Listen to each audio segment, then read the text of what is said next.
Hello, my name is Eddie Tofpik. I'm Head of Technical Analysis and Senior Markets Analyst at ADM Investor Services International Limited. And here's your weekly technical analysis of Kansas City and Minneapolis wheat markets. I'll start with Kansas City wheat. There is something looking fairly obvious here that was not so obvious in Chicago wheat, though there are elements there.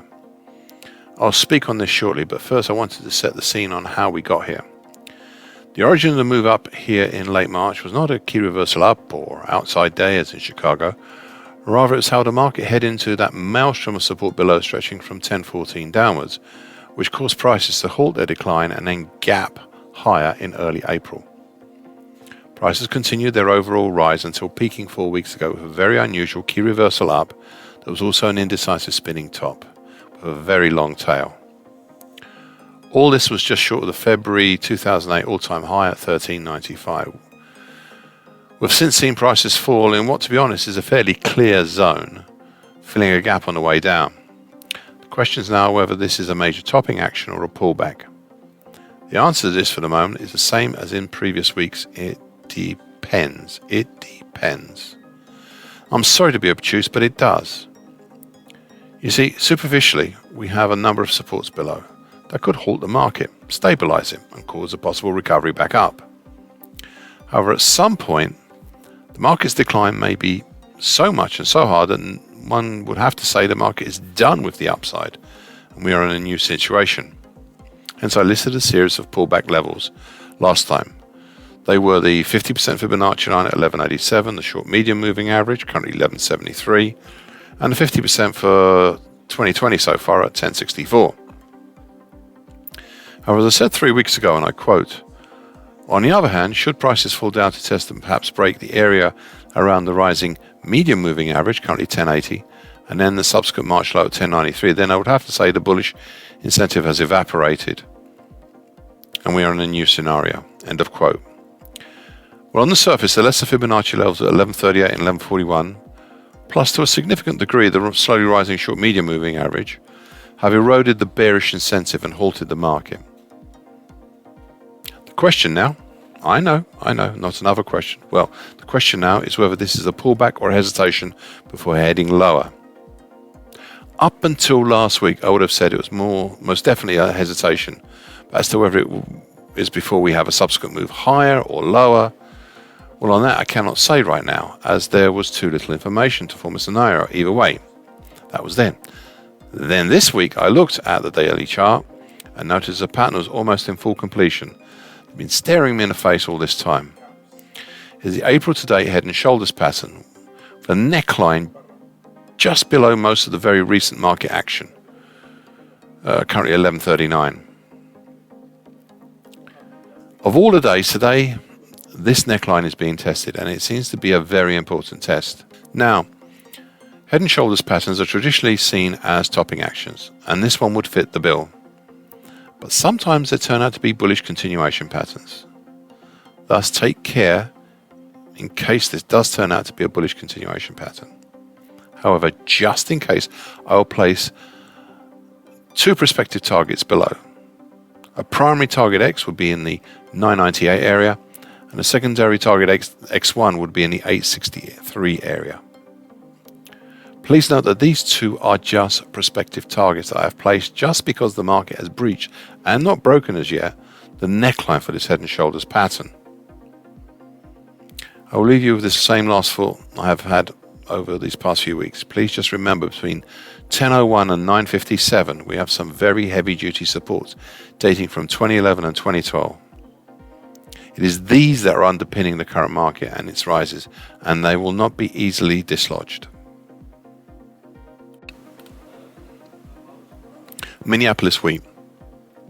Please kindly still ignore the color change in the labeling. It's just my charting system playing its usual silly buggers. There is no special significance in the colors.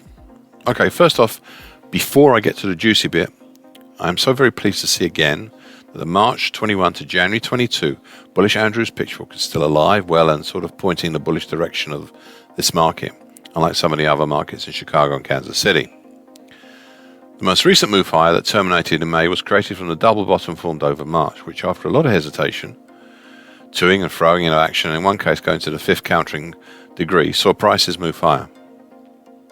The market initially ran along the top of the middle time, currently 1240, of the bullish Andrews Fish, but at the start of May, the market made a weekly key reversal up that set prices moving higher at a sharper pace, gapping up over the upper time of the bullish Andrews pitchfork, currently at 1391, and finally peaked with an indecisive doji cross on Tuesday 3 weeks ago.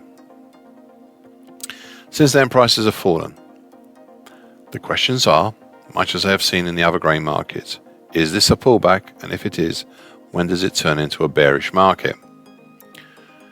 Well, the answer for the moment here is yes, this is a pullback, but it may well be turning into a bearish move, if not a full bearish market. And that may be right now. Let me explain. The market has been heading lower in a fairly free zone until it met the combination of supports of the March high at 1212, the middle time of the bullish Andrews pitchfork, currently 1240, and the rising short medium moving average, currently 1210. Some of these had been breached, broken even, but together they have eroded the bearish incentive, halting the decline and allowing the market to think whether it should continue to move lower or sideways or maybe even upwards. Now for the juicy bits. I've previously seen in Kansas City wheat, though not so clear in Chicago wheat, a big head and shoulders pattern forming, well, almost formed, since about mid-April. Minneapolis wheat is similar. The differences here are not as pronounced as you would think, but we do have some differences.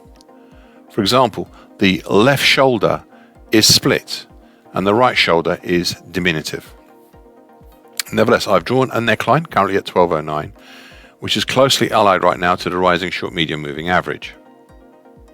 This neckline has been tested since this past Wednesday, and today we have started to punch down through it. This is just the very first day, so it is by no means confirmed. And also, please remember, though head and shoulders patterns are usually seen as bearish reversal, topping actions, and that would fit in with this scenario, they can also be bullish continuation patterns.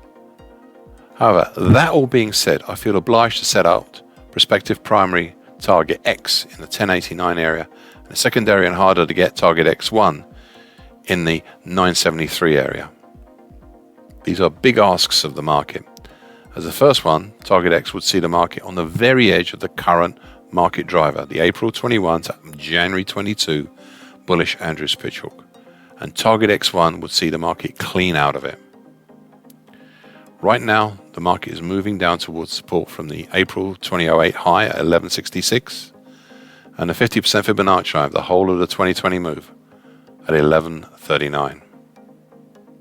Thank you for listening. This weekly broadcast gives essential market patterns and consequences. Please be aware of the risk disclaimer posted with this broadcast. Copyright is Tofpik and ADM Investor Services International Limited. And here comes the final bit.